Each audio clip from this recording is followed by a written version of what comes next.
All right, we're going to continue our conversation about Madison Avenue, and we're looking here at advertising as it developed in the 1950s and into the 60s.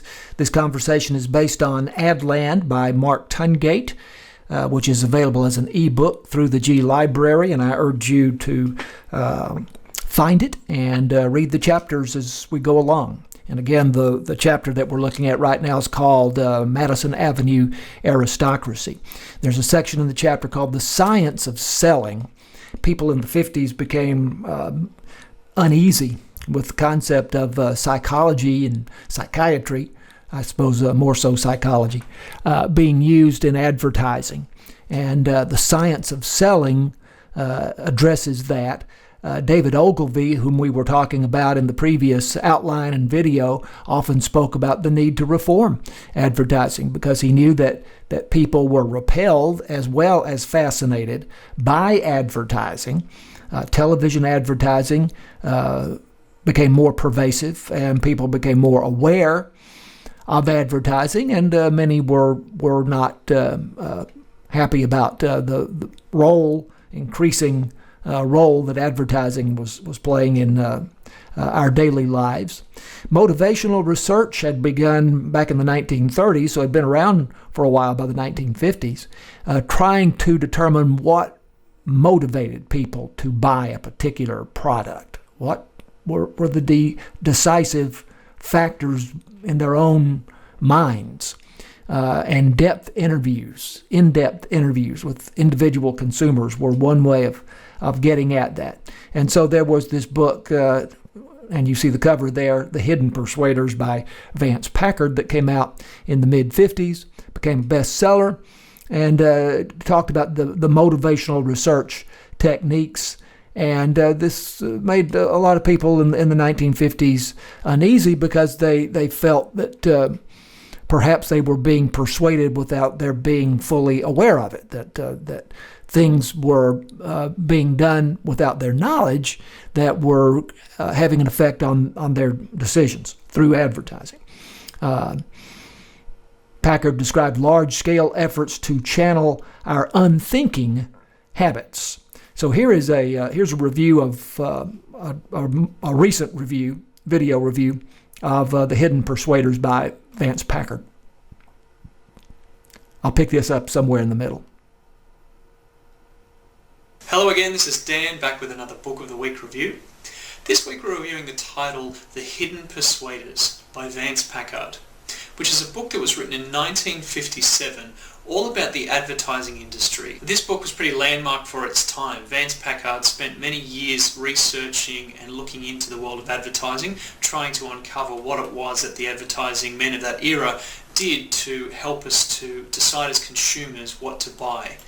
Some of the more complicated needs that Vance talks about in the book are things like emotional security, something that humans crave a lot of, feeling confident, feeling like they have a high level of self-esteem.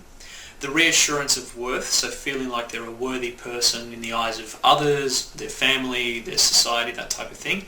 Ego gratification, so actually rewarding them for who they are as a person and giving them what they want. A sense of power and control, very important, particularly for men they found, but also for women, the sense that they're controlling their own destiny and they're making choices that empower them.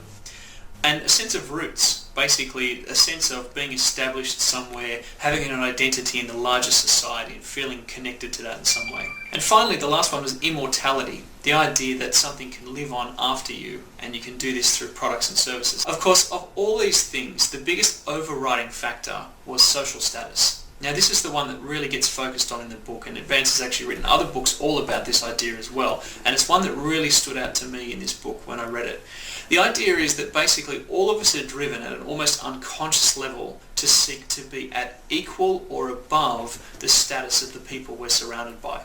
Now, none of us, of course, admit this. We tend to keep it covert, but it's a hidden motivation, and it's something that really drives most of our consumer decisions. We buy things or we don't buy things based on our assessment of how it will affect our social status.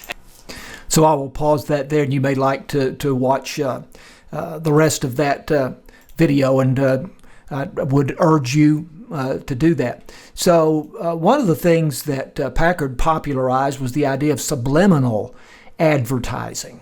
And you probably have heard this term, and you may be aware of it to the extent that you have a negative opinion about the idea of subliminal advertising. But the existence of such advertising is greatly exaggerated, to say the least. So this is a little clip on subliminal advertising.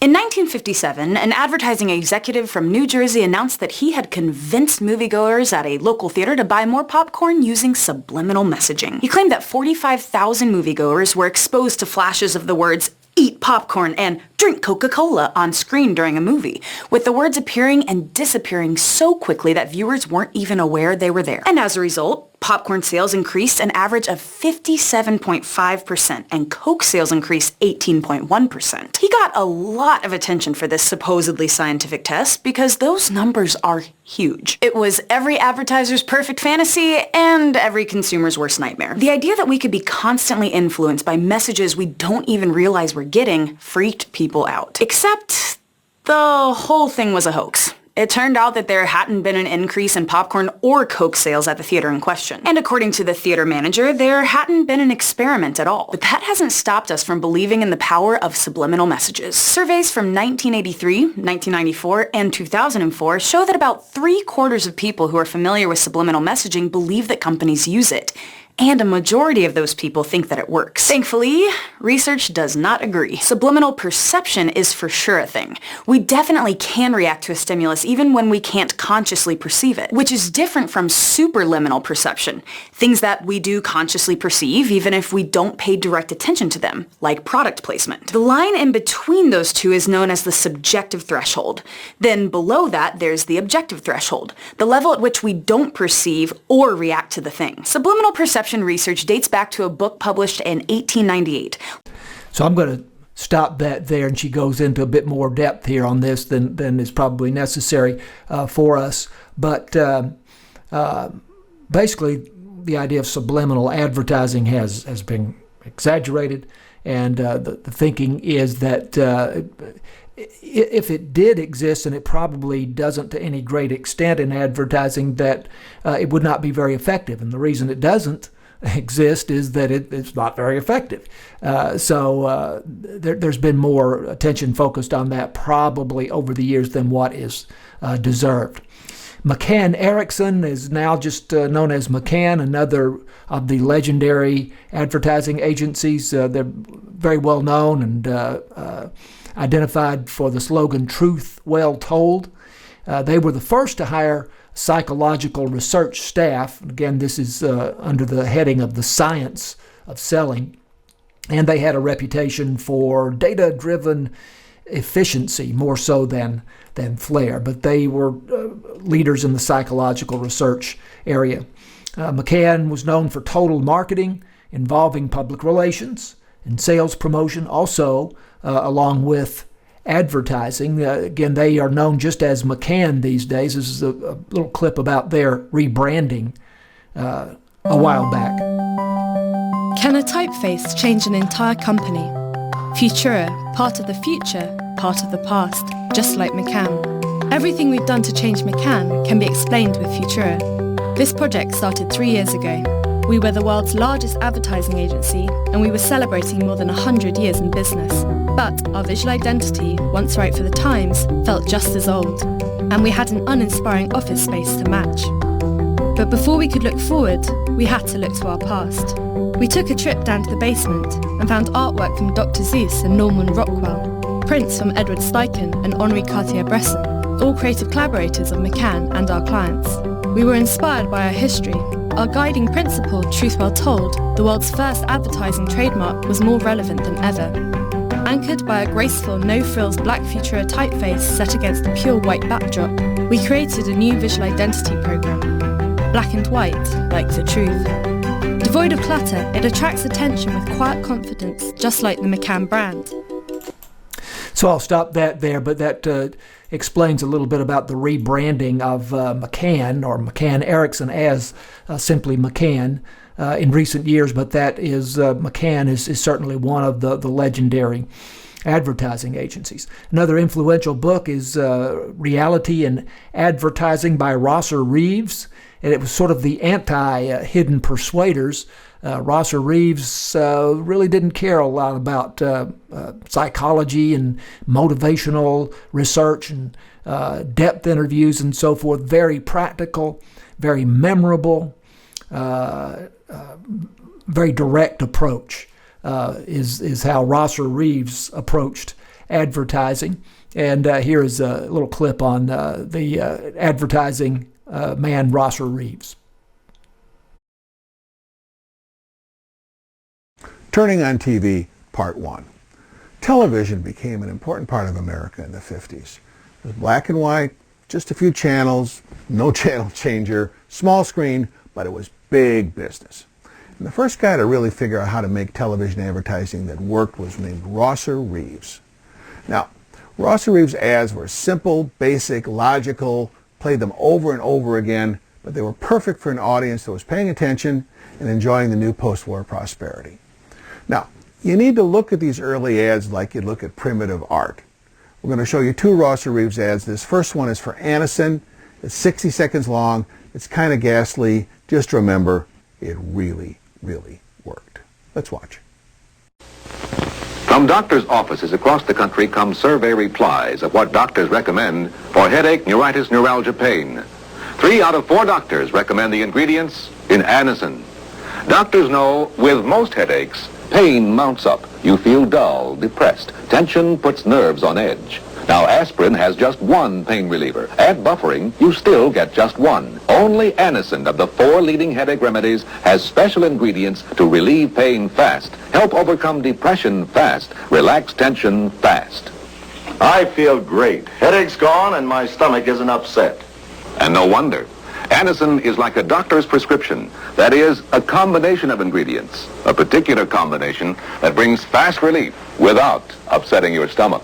Remember, aspirin, even with buffering, has only one pain reliever. Take Madison with ingredients 3 out of 4 doctors recommend. Madison for fast, incredibly fast relief. Okay, that was successful 50s television. Blindingly obvious and a much slower pace. But that's how we were, and that's how the media was.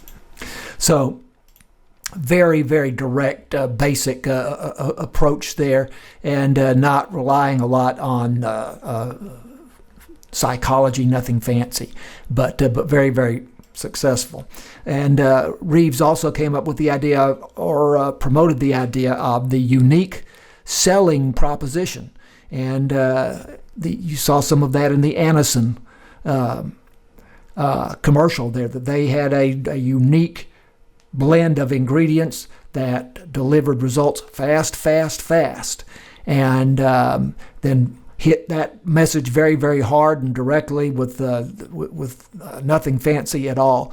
And it's been described as using advertising like a blunt instrument.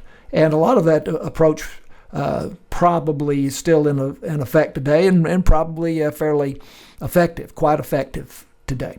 So we'll continue our discussion about the development of advertising next time, and we will see you then.